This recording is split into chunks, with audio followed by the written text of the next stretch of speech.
Pointers for Baddah Konasana. Done correctly, Baddah Konasana helps open the hips. As Jane goes into Baddah Konasana, we can see her hips are tight and her knees don't go down very far. This makes it hard for her to lift her back. Let's have her sit on a wooden block. The wooden block will help Jane feel if she's balanced evenly on her sits bones. While sitting on a block makes it easier for Jane to sit upright, it makes it harder for her to reach her feet. Let's give her a belt to let her hold her feet as she lifts her torso. She wants to lift her pelvis and sit toward the front of her sits bones.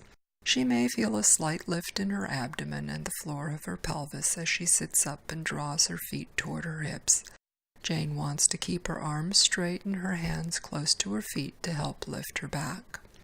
Jane thinks bouncing her knees will help get them to the floor, but bouncing will tighten her hips and may cause injury. Instead, Jane wants to imagine her knees being pulled outward as she presses her feet together. She wants to pull the outside of her thighs toward her hips as she relaxes the inside of her thighs outward. Jane's right hip is tighter than her left, and her right knee hasn't dropped as far. This puts a slight twist in her low back. Instead, Jane wants to lift both knees, then slowly stretch out while keeping her knees level.